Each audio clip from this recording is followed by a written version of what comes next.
Bien, señores, tengan ustedes muy buenas noches. Nos encontramos una vez más con el doctor Manuel Castro Correa en el seminario virtual Aplicación Práctica de las principales NIF en el cierre contable 2016.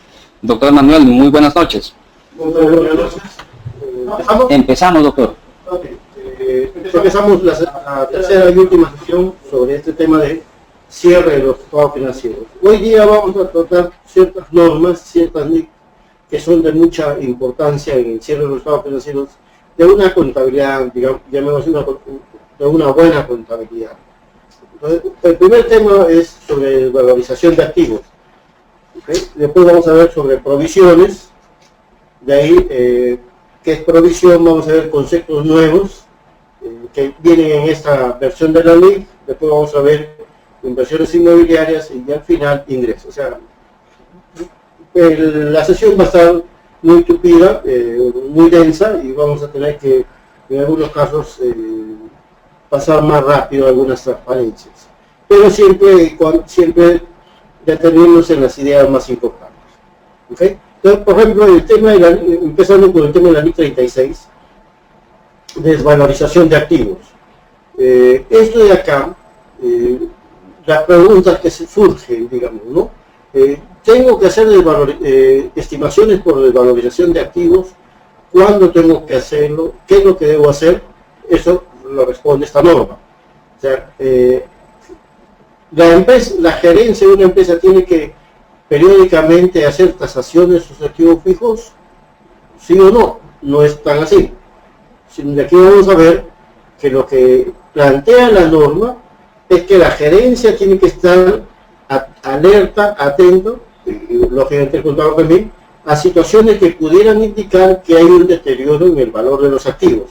Ojo, cuando hablamos de esta NIC no solamente trata de la NIC activo fijo, sino también puede haber el activo fijo intangibles, ¿no? Inversión inmobiliaria cuando es llevada al costo, ¿no? Igual que los activos financieros clasificados como, digamos, subsidiarios o asociados cuando se llevan al costo. ¿Okay? Entonces esto no solamente trata de activos fijos, sino activos fijos intangibles también. Y inversión inmobiliaria. A ver, empezamos.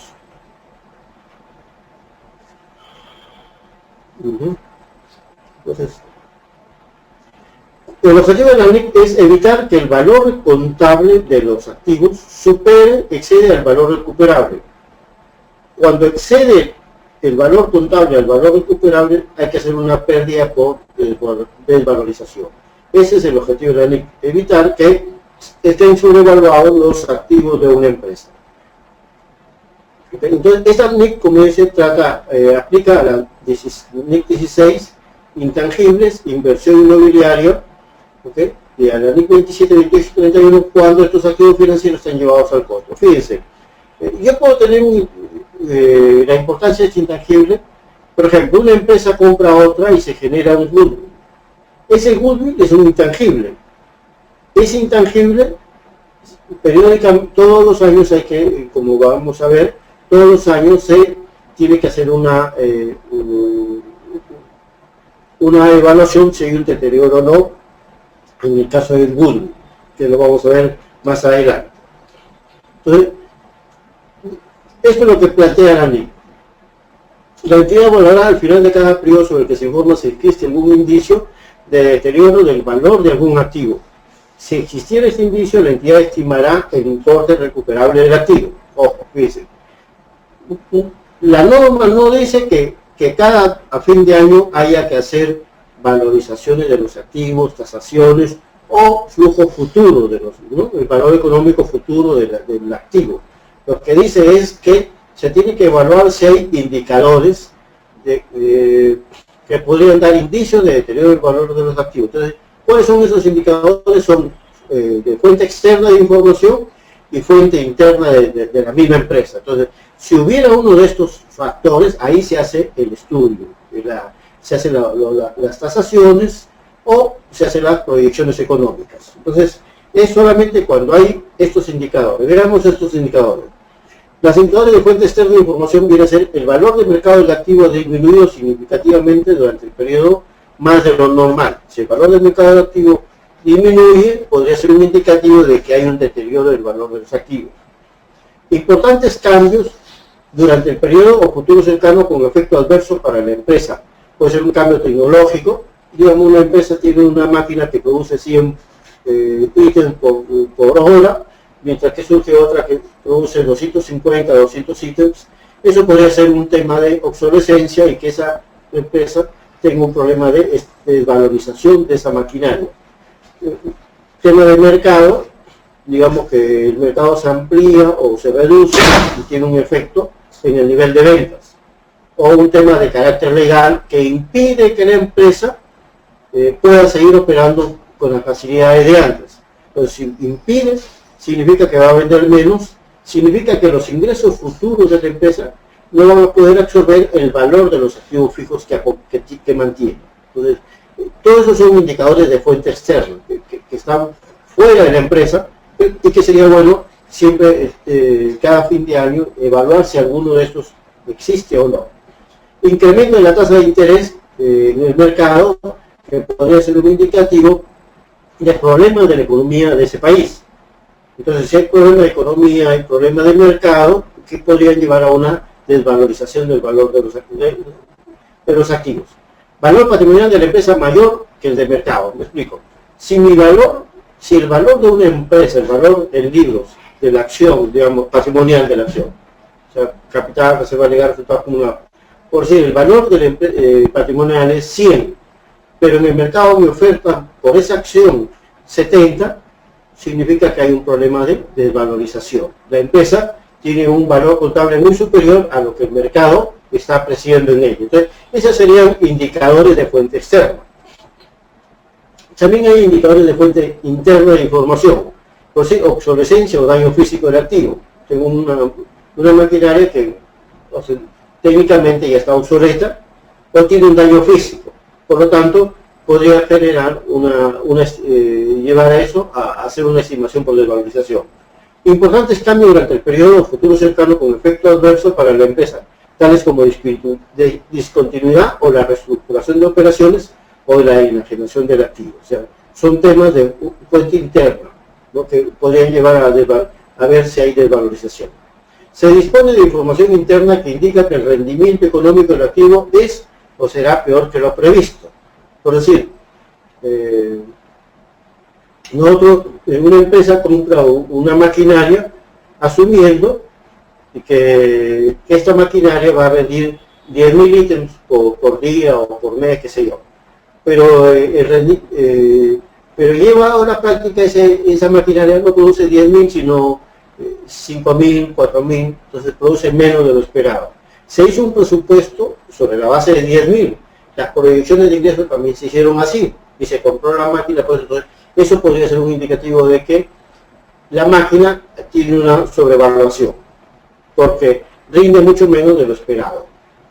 Flujo de efectivo o costos de operar en el activo mayores a los presupuestados. Conmigo hacemos un proyecto y decimos, esto va a tener un costo de tanto mensual, de 100.000 o 1.000.000, y resulta que no es 1.000.000 sino 2 millones o 2 millones y medio.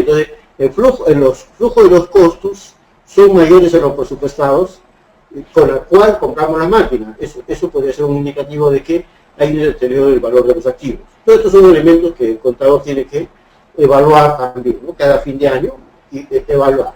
Ojo, no se trata de hacer cálculos, sino ver si alguno de estos factores se dan en la realidad o no. Si se dan, hay que hacer los cálculos, que aquí vamos a ver. Una disminución significativa de los flujos efectivos de la ganancia presupuestada. Va en el mismo orden, ¿no? O sea, el proyecto tiene una utilidad de tanto y los resultados mensuales me indican todo lo contrario. Entonces, ese es otro indicador. Periodo de operación con flujos negativos, netos negativos del efectivo para el activo, ¿cierto? O sea, los ingresos operativos son menores que los egresos. Entonces, podría ser también de que la maquinaria, los flujos futuros no van a poder absorber el costo de la maquinaria. Pongamos un ejemplo simple para que ustedes lo puedan entender mejor. Por si nosotros tenemos un campamento petrolero y hemos invertido en ese campamento, en exploración, en desarrollo, 100 millones de dólares. Y resulta que el petróleo que hemos encontrado es equivalente a valor presente en 70 millones de dólares. ¿Okay? Entonces, obviamente, si nos ha costado 100 millones de dólares perforar, hacer toda una serie de maquinaria para poder explotar el petróleo, pero el flujo futuro de 70 significa que tengo que hacer una estimación por desvalorización de 30 millones de dólares. Porque lo que yo invertí es muy superior a lo que vamos a recuperar con la venta del crudo que hay. Entonces, es un ejemplo simple para que ustedes lo entiendan, estos temas de valor de uso futuro también.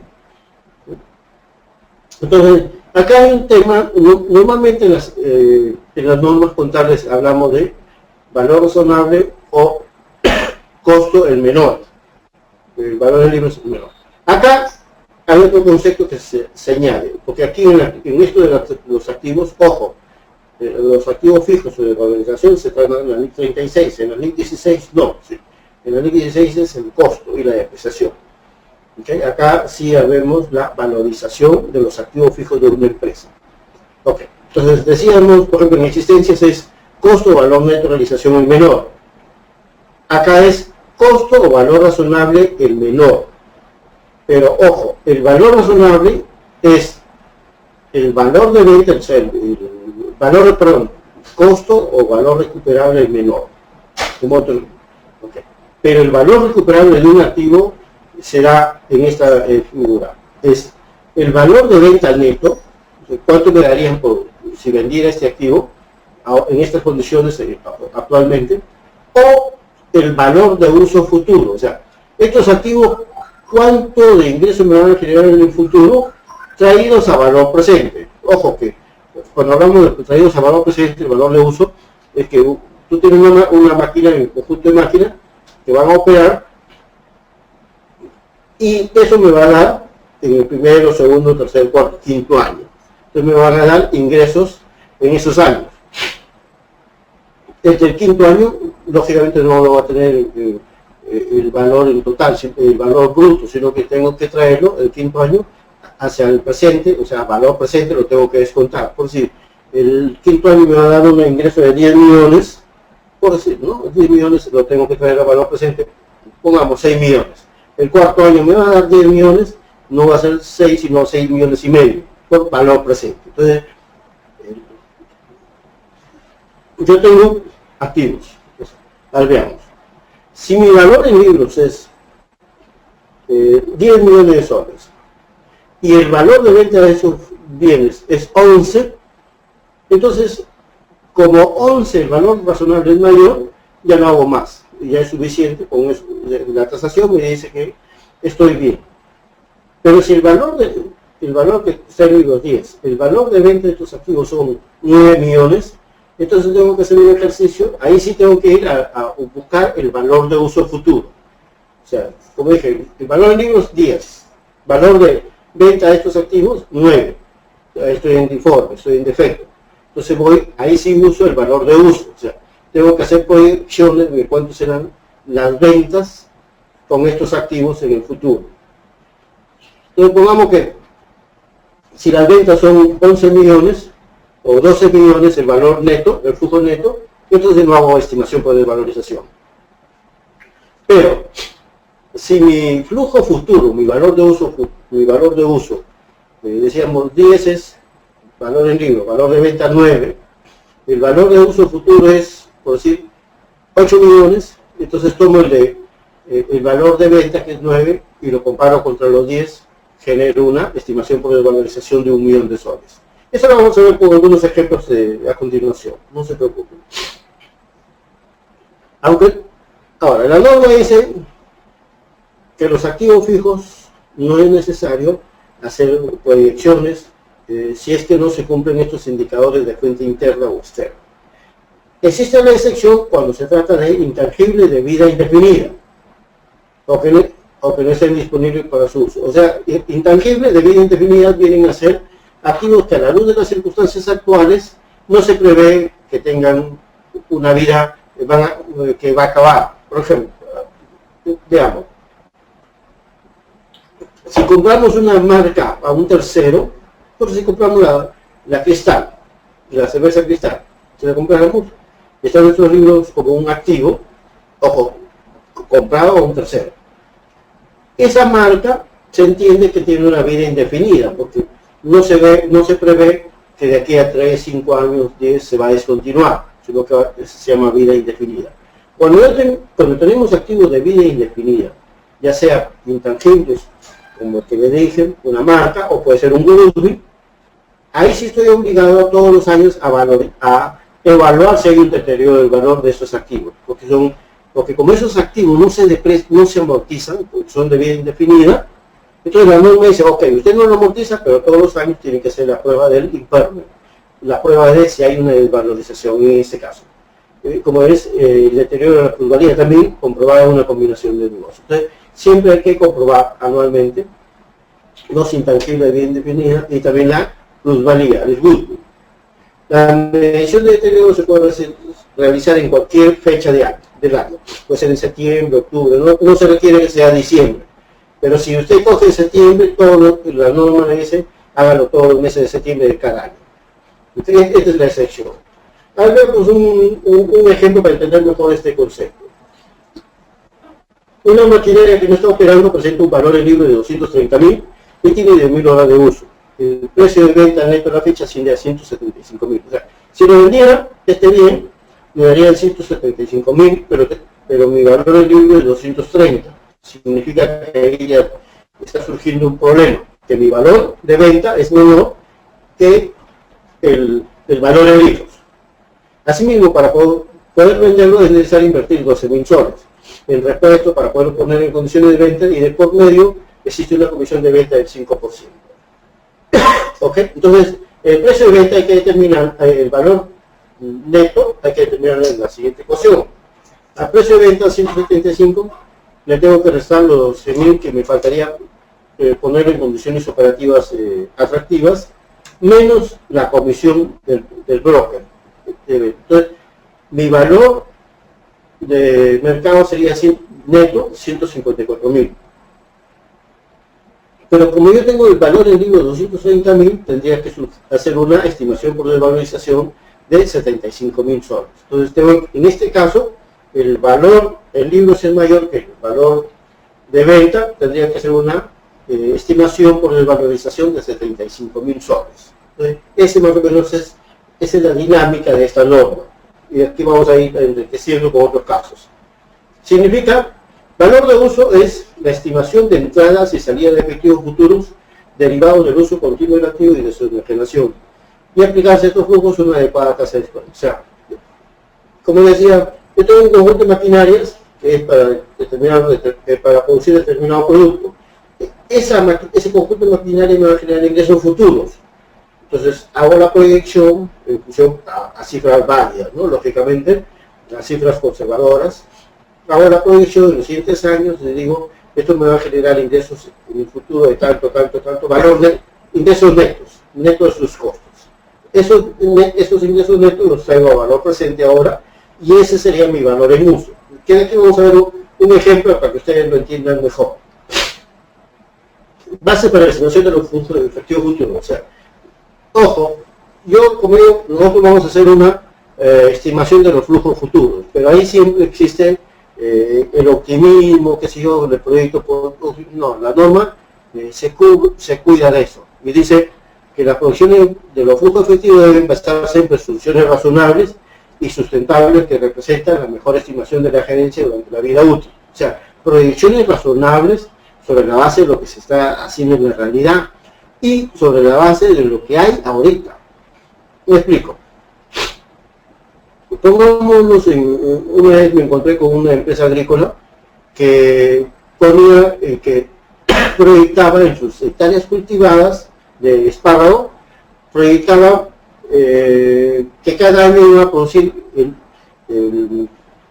estas hectáreas 11.000 kilos de espárrago. Pero cuando voy a los estados financieros del año y años anteriores, resulta que esa zona generaba 8.500 kilos. Entonces, ¿sobre qué base voy a hacer mi proyección de esas plantaciones de espárrago? Sobre 11.000 que hablaba el ingeniero, ¿no?, la empresa, o sobre 8.500, que es lo que produce realmente. Es sobre 8.500, o sea, hay un contraste, hay un exceso de optimismo, ¿cierto?, que no tiene sustento. Entonces dice, dicha proyección debe basarse en los más recientes presupuestos financieros aprobados por la gerencia, ¿no?, que es similar a lo que estoy diciendo. Si yo tengo un presupuesto que me dicen tales flujos, mi proyección no podría diferir de esos presupuestos en forma significativa, porque la experiencia nos está diciendo estos son los flujos. ¿Ok? ¿Qué más tenemos que tener cuidado? La proyección del flujo efectivo más allá del periodo cubierto por los presupuestos, 5 años. O sea, lo que dice acá la norma es que las proyecciones máximo deberían ser 5 años. ¿Por qué? Porque al sexto año ya es difícil, es muy difícil ya ir a proyectarse al sexto año. Entonces, ¿qué hacemos en el sexto año? Hacemos extrapolación sobre la base de los flujos netos obtenidos en los 5 primeros años. ¿No? ¿Ok? Pero la tasa de crecimiento no deberá exceder al promedio a largo plazo. O sea, cuando yo hago proyecciones, no voy a decir, estoy produciendo 10.000 y en el segundo año mi proyección va a ser 15.000. No, pues porque hay un gap entre lo que estoy produciendo ahora y lo que yo proyecto. Estoy proyectando así para que me salga bien, para que me salga bonito la proyección. Se tomará en cuenta el estado actual del activo para hacer la proyección. ¿Por qué dice la norma así? Porque, ¿qué pasa? Que cuando hacen proyecciones, a veces la empresa dice, ¿sabe qué? Yo voy a mandar a repotenciar esta máquina, la voy a modernizar, y eso me significa que mi producción ya no va a ser 20.000, sino 25.000. La norma dice, no.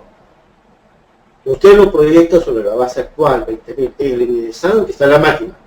Cuando usted cambia la máquina, cuando usted la moderniza o la repotencia, ahí recién cambian las proyecciones. En tanto no haya ese cambio, usted no haga la proyección. Entonces, eso es para evitar la subjetividad, porque si la empresa comienza a ser subjetiva y va a poner unos flujos exuberantes que se contradicen con la realidad y no va a hacer ninguna estimación por desvalorización. ¿Okay? No incluirá entradas o salidas de efectivo futuras que se esperan surjan de una reestructuración futura o la mejor aumento del desempeño del activo. O sea, la norma se cuida de decir, hágalo usted en función a lo actual. No haga usted optimismo, no. Hágalo en función a lo que tiene. Las estimaciones del flujo efectivo no incluirán entradas o salidas de efectivo por actividades de financiamiento. O sea, no proyectamos con financiamiento ni cobros o pagos por el impuesto a la renta.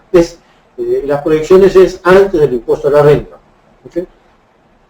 Y es antes, y no se incluyen actividades de financiamiento, ¿no? Entradas o salidas de efectivo.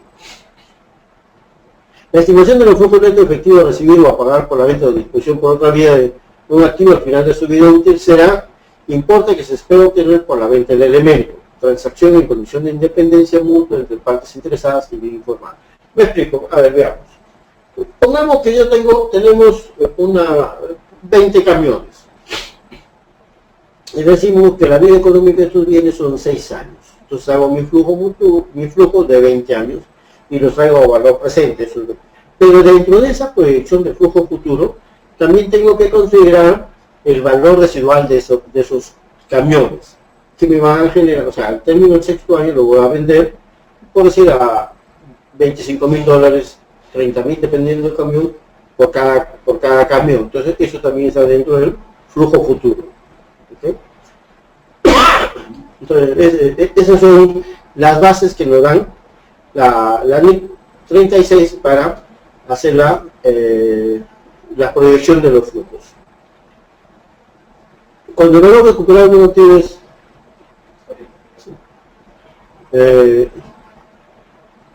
vamos a hacer una estimación por desvalorización. Cuando el valor recuperable de un activo es menor que su valor contable, este debe reducirse en el exceso.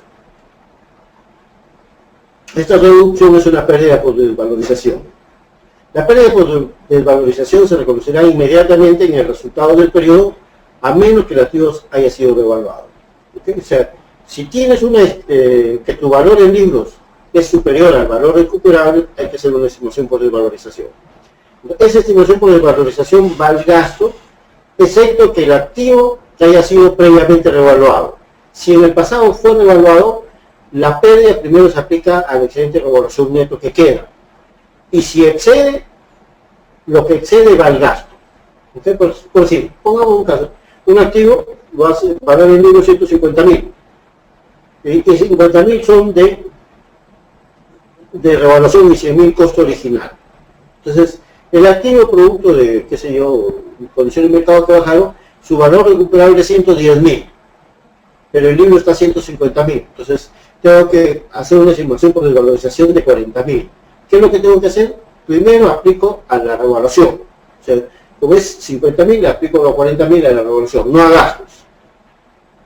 ¿Okay? Eso es lo que hago. Ahora, pongamos el caso B. El activo lo adquirí, estaba en 200.000, más revaluación 100.000, 300.000.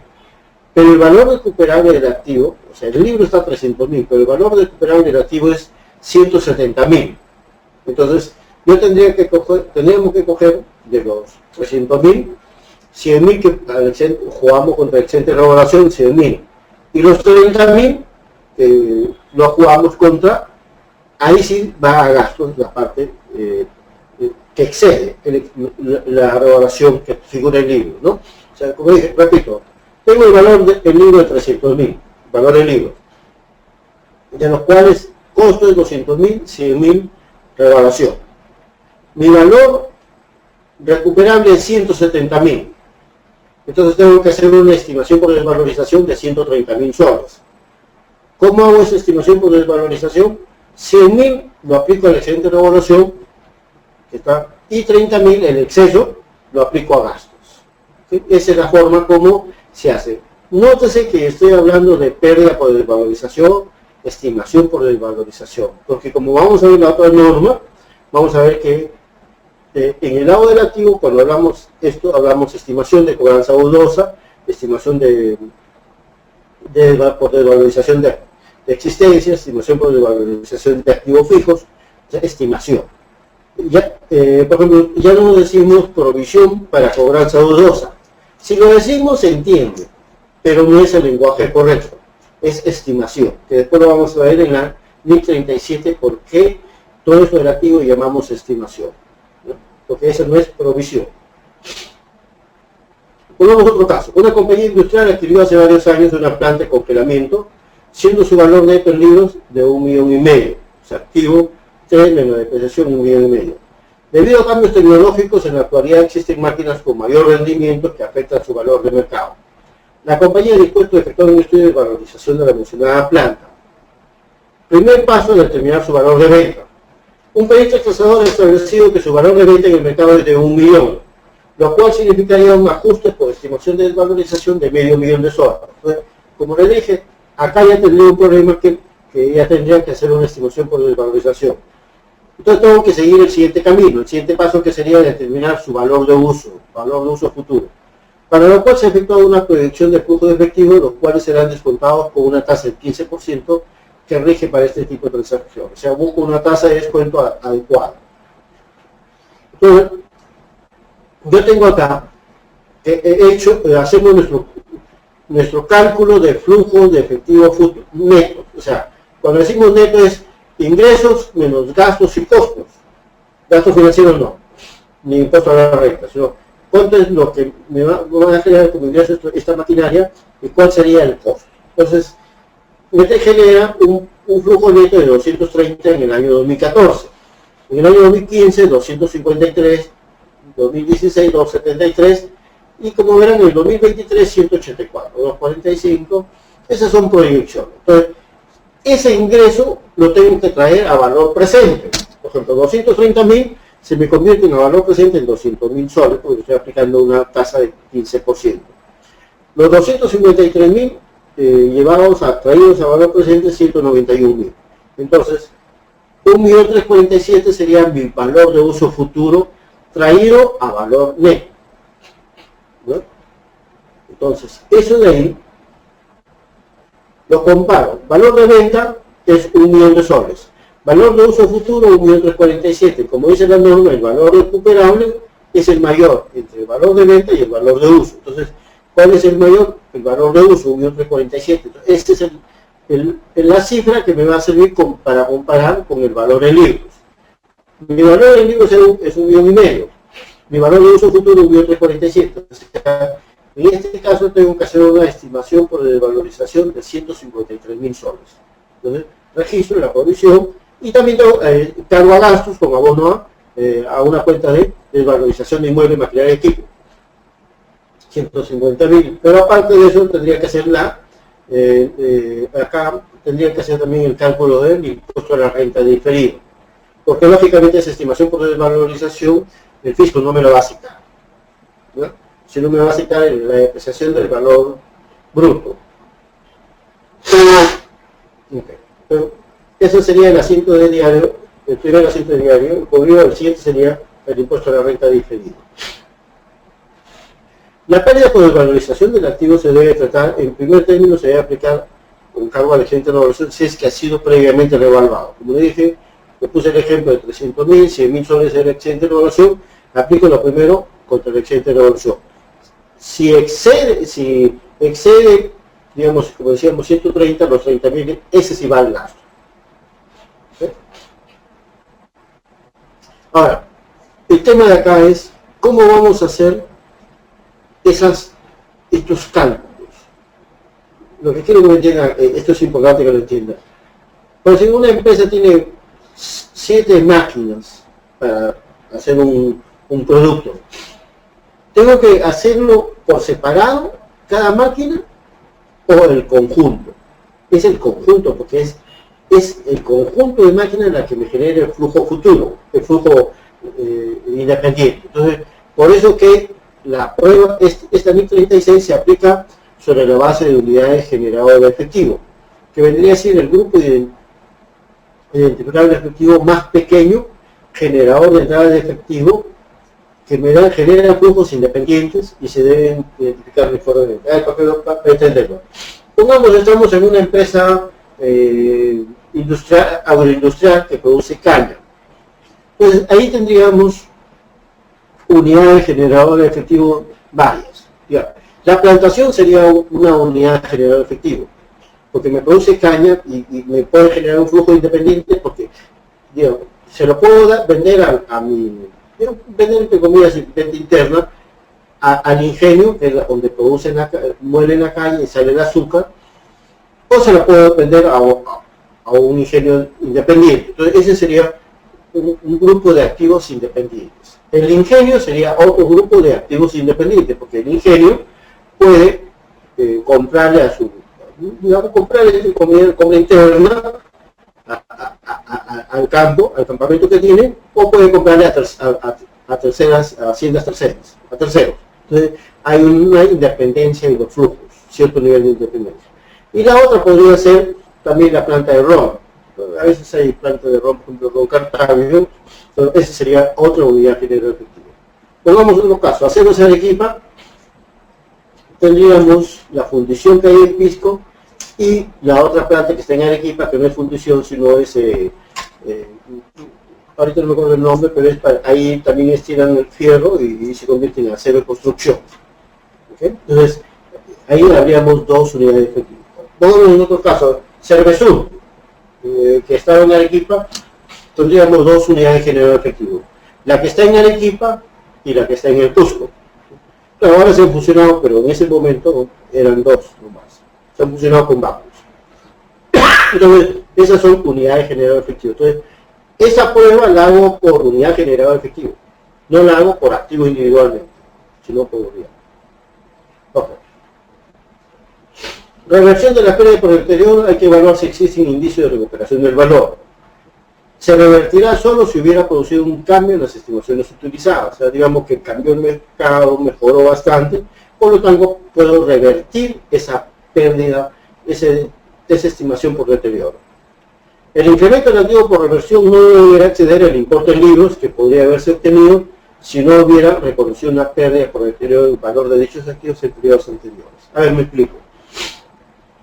Yo tengo un activo que inicialmente lo tenía en 100 hice una estimación por desvalorización de 40, ¿okay? Y pasan los años y resulta que mejora sustancialmente las cosas. Entonces,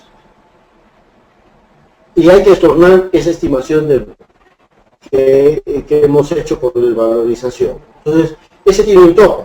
O sea, significa que en forma extracontable, lo que tengo que hacer en un Excel, digamos, cojo el valor de los activos, los desprecio como los 100.000, como si no hubiese pasado nada, como si no hubiese hecho estimación por desvalorización, lo desprecio normal y determino el valor neto nuevo. La reversión de la estimación por desvalorización máximo tendría que llevarme a ese valor. No podría, digamos, si esos 100.000, si lo depreciara, fuera 70.000, mi estimación por desvalorización, lo máximo que puedo revertir es hasta que llego a 70. O sea, los 40 que había hecho, lo máximo que puedo revertir es 30. ¿Okay? Entonces, o si no, tendría que, estoy llevando a otro valor de los activos, no al costo de adquisición. ¿Okay? La reversión de la pérdida por deterioro del valor de la plusvalía no debe revertir a los periodos posteriores. Este sí es un caso, una excepción. O sea, en el resto sí puedo revertir las pérdidas por deterioro. Pero en el caso de la plusvalía, lo que dice la norma es que si tú le hiciste una pérdida por estimación de desvalorización, la dejas ahí. Y eso de ahí es porque el IASB se quiso concordar con los americanos, porque los americanos sí son de esa política más dura, ¿no? Que no se revierte en el caso de la plusvalía. Entonces, las NICs también han adoptado la misma posición con los americanos. ¿Okay? Sí, vamos. La tasa de descuento, tenemos que buscar una tasa de descuento antes de impuesto que refleje el valor temporal del dinero, ¿okay? Y los riesgos específicos del país y de la empresa. Por decir, acá la tasa de descuento tendría que ser en función a la empresa en particular. Para que ustedes lo entiendan, por ejemplo, si nosotros tenemos una empresa mediana y tenemos a Bacus o a Sauder va al banco y hasta el presidente del directorio lo recibe al gerente general de Sauder porque está buscando un crédito. La tasa de interés que le va a ofertar el banco va a ser una tasa pequeña, porque sabe que Sauder tiene un comportamiento de pago solvente, que tiene una economía muy buena, por lo tanto está garantizado el crédito. Entonces, la tasa de interés que incluye el riesgo crediticio del país, en este caso, ese riesgo crediticio se reduce y por lo tanto la tasa de interés baja. Por lo tanto, la tasa de descuento que va a usar Sauder va a ser muy diferente a una empresa mediana. Cuando a una empresa mediana le cobran 20% de tasa de interés anual en dólares todavía. Entonces a Sauder le va a cobrar 3. ¿La tasa de descuento que van a usar ambas empresas va a ser igual? No, porque el valor temporal del dinero es diferente para ambas empresas. ¿Okay? No obstante que estamos en la misma ciudad, en el mismo país, pero el valor del dinero es diferente, ¿no? para estas empresas. Ok. Eso es lo que hasta ahí hemos hablado de la NIC 36. No sé si tienen preguntas, por favor, sobre la NIC 36, sobre la estimación por desvalorización, para poderlas atender. Por favor, si tuvieran alguna pregunta, pueden realizarlo vía chat, como también vía micrófono. Elicería, Carlos, Bruno, Yolanda, José, Javier, Isaac, Juan, Kim, Lita, Roberto, Sonia, Esteban, Joaquín. Pueden realizar sus preguntas ya sea vía chat como también vía micrófono, como dice el doctor Manuel Castro, para ir hablando tema por tema.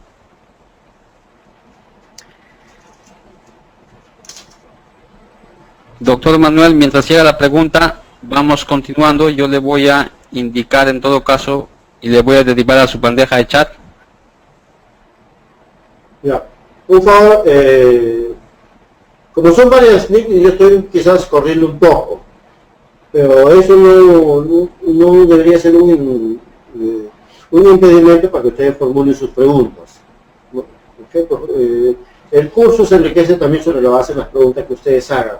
Contesten y pregunten, por favor, con toda confianza, estamos acá para atenderlos. Si no sé, les diré, no lo sé. Pero no les voy a mentir. Espero que todo lo que me pregunten sepa. Pero el lado punto de vista financiero, ¿no? Porque tu tributario es otra cosa. Ok, a ver, si no tienen preguntas, pasamos a la siguiente NIC, que también tiene sus cosas nuevas, novedosas. Cuando salió esta NIC, ya no es tan novedoso porque ya tiene años, pero digamos, en ese momento hubo una serie de cambios importantes. Manuel, tenemos aquí la pregunta de Carlos, quien menciona, ¿es posible revertir el deterioro? Claro, o sea, lo que dice la norma es que los deterioros, reversión de la pérdida por deterioro se puede hacer, pero en el caso de los activos fijos. En el caso del goodwill, ahí no, pero en el caso de los activos fijos sí, porque, por decir, tú tienes una planta que se cayó el mercado, qué sé yo, por razones de la economía, y los flujos futuros dicen, esto no se va a recuperar. Entonces, por ejemplo, invertimos 100 millones de soles, mi flujo futuro es 90, tengo que hacer una estimación por desvalorización de 10. Pero resulta que cambian de gobierno, vienen medidas espectaculares, la economía comienza a crecer, el mercado comienza a ampliarse, y mi flujo futuro ya no va a ser 90, sino va a ser 150.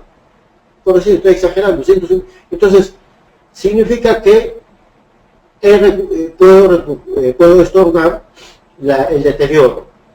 Pero como dije, cuando yo extorno, lo que tengo que hacer es recalcular la depreciación de los activos fijos como si nunca hubiese hecho una estimación por desvalorización.